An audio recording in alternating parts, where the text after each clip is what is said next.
Santa Clara is buzzing, and it's not just because the sun is out. The San Francisco 49ers have stirred the pot with a wave of updates that are giving fans something to get genuinely excited about.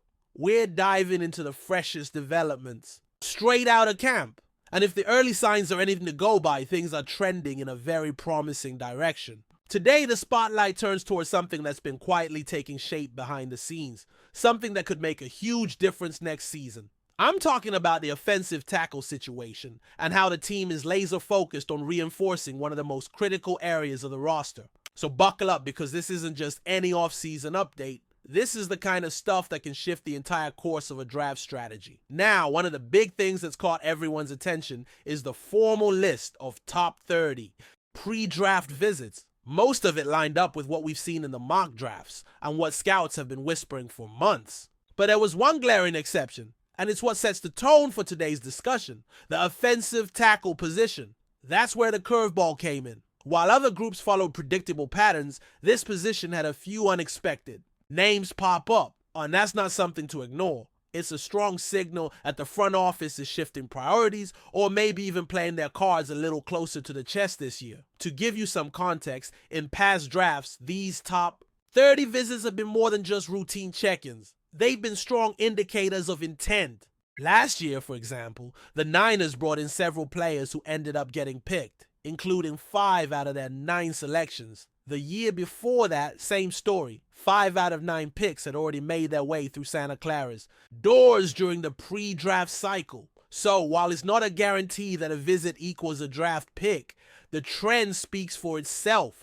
When this team brings someone in for a visit, they're seriously thinking about adding them to the roster. This year, the offensive tackle names that surfaced were interesting. Kelvin Banks Jr., Josh Simmons, Josh Connolly, and Anthony Belton were among those reported, totaling 5 offensive tackles in the mix. That's a notable count, especially when you realize that not all of them were on the radar based on previous trackers or social media buzz. These aren't just the usual suspects. Some of these guys are flying under the national radar, and yet the Niners are giving them real consideration. That alone speaks volumes about how the team is evaluating this class and what they're looking for on the line. There's also chatter about 3 interior offensive linemen getting visits as well.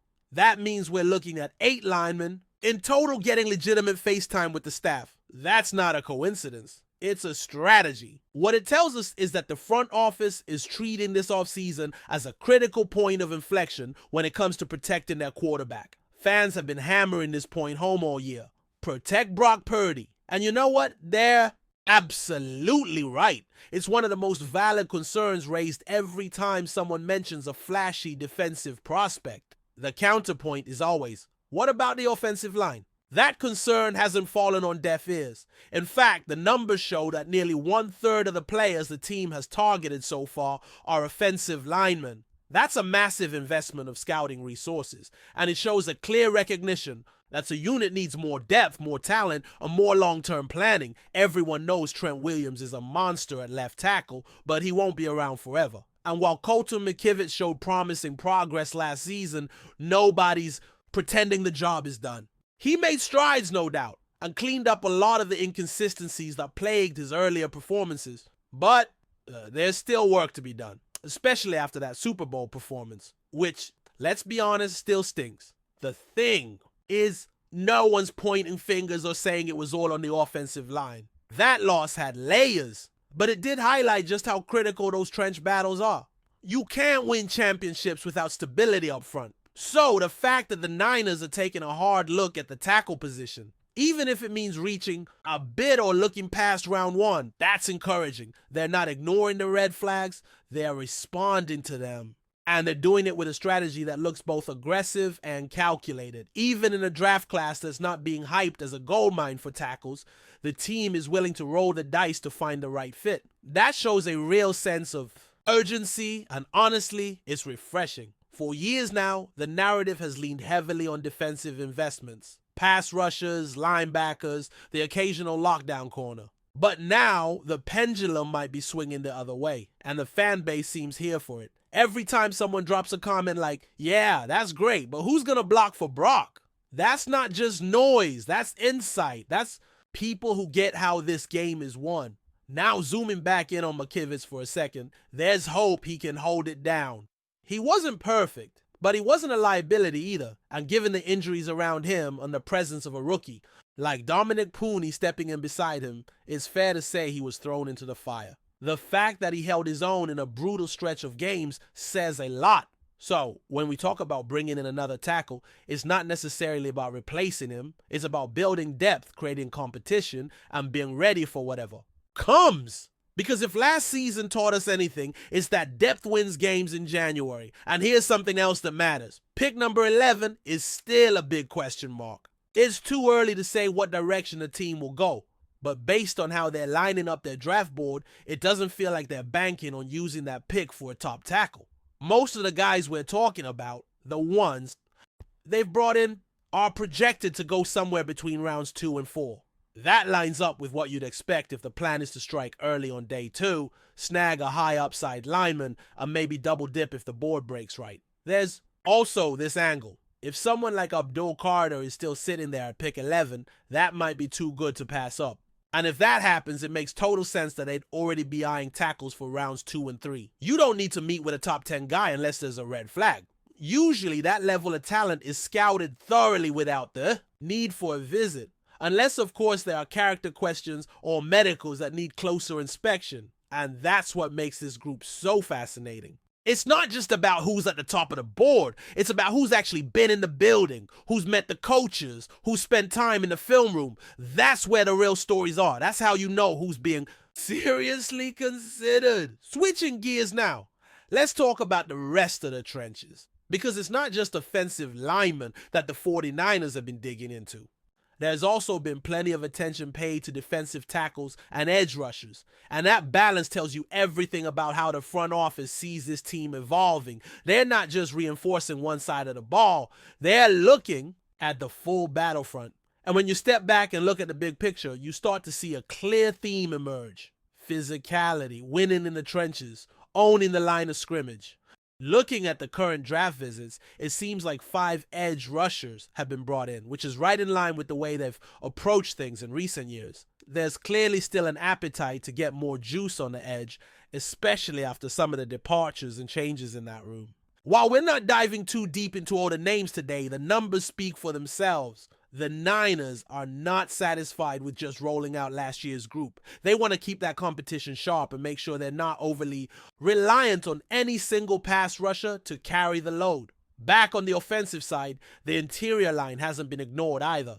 Marcus Barr, Caleb Rogers, and Jonah Monheim are 3 names tied to recent visits. Each brings a different skill set, and while we didn't break down every single one in earlier segments, their presence tells us something important. The Niners are leaving no stone unturned. They're building a list that stretches across positions, skill types, and draft rounds. They want options, flexibility, guys who can compete now, and others who can develop behind the scenes. And then there's the linebacker position. One player that got overlooked in the initial draft of content was Kane Medrano. That one's on me. The information popped up after I'd already mapped out the video plan and before it was finalized, and I just missed it. But he deserves to be in the conversation. That's another example of how fast this news cycle moves and how important it is to stay locked in. Players like Medrano might not be headline material just yet, but those are exactly the types of names that end up making noise in camp if given the right opportunity. Cornerbacks are another group seeing some focus right now.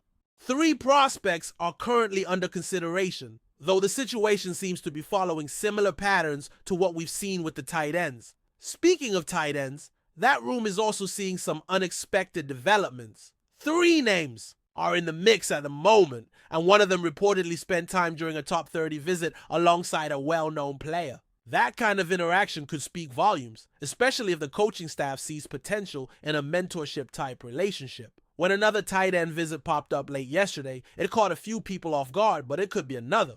Smart depth move in the making. Now, stepping away from draft prospects for a moment, let's talk about some of the recent roster activity. The team made some under-the-radar moves by re-signing 2 restricted free agents. These aren't headline-grabbing guys, but they're part of the fabric that keeps a roster competitive through the grind of the season. One of them joined late last year when the offensive line was battling injuries around the holiday stretch. He came in, gave them minutes, and held things together. He's not projected to be a core contributor, but he's the kind of guy who fills out a practice squad or pushes younger players in camp. The truth is he probably won't make it through the full offseason on the active roster, especially with new talent coming in. But that's the point. This is a front office that values competition. No one is handed anything, and even these depth signings are about keeping the fire lit. If a guy overperforms in camp, maybe he sticks around. If not, they move on and bring in the next wave. From a macro perspective, this roster is already in a stronger place than it was last year, especially when you factor in injuries, depth questions, and how much experience some of these younger players gained. They're going into the offseason with more clarity, more structure, and a clearer vision of where they want to improve.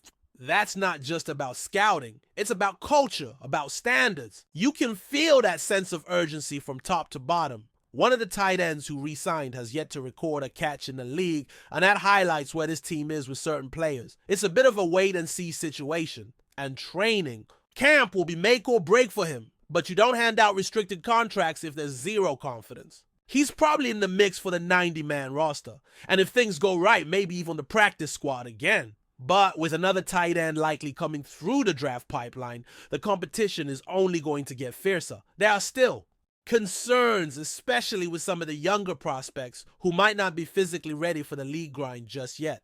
But what makes them attractive is the potential, especially the ability to gain yards after the catch. If the coaching staff sees that raw ability, they're going to be patient. They're going to invest the time. And with a solid veteran still locked in for a few more seasons, there's no rush. It gives these rookies space to grow without the pressure to be instant contributors. Now onto one of the biggest storylines off the field, a contract extension offer that's been floated to a key player. We're hearing that the team has made a formal offer, but so far it doesn't sound like it's something the players' camp is willing to accept.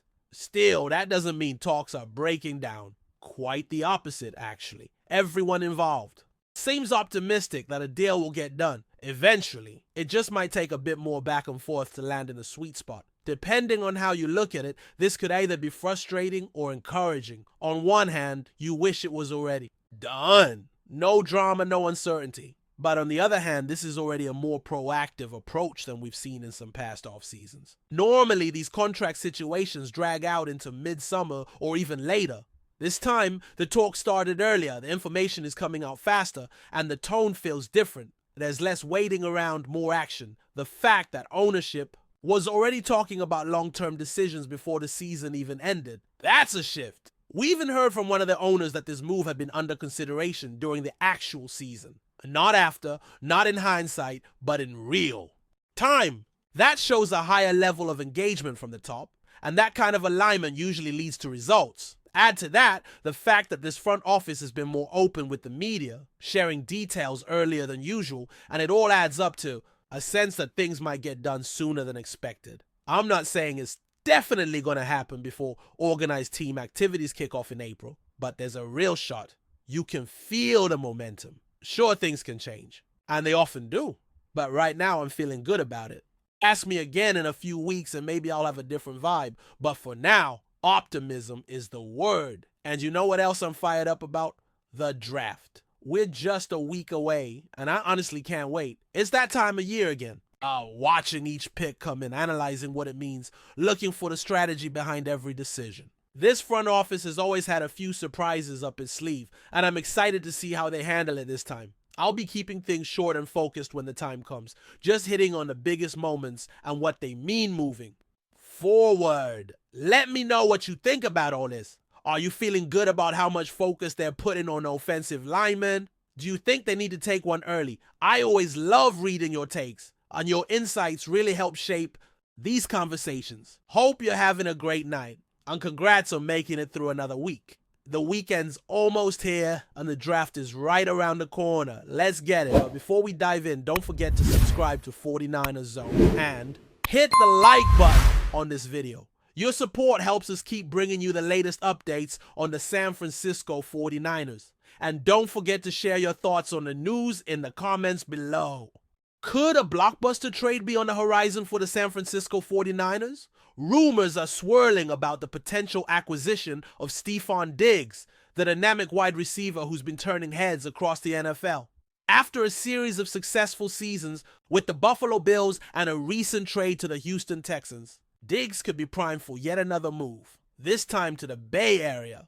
The 49ers, always in the hunt for elite talent, are reportedly eyeing the star receiver to bolster their already potent offensive lineup. Stefon Diggs, known for his ability to make spectacular catches and clutch moments, has consistently been one of the NFL's premier wide receivers.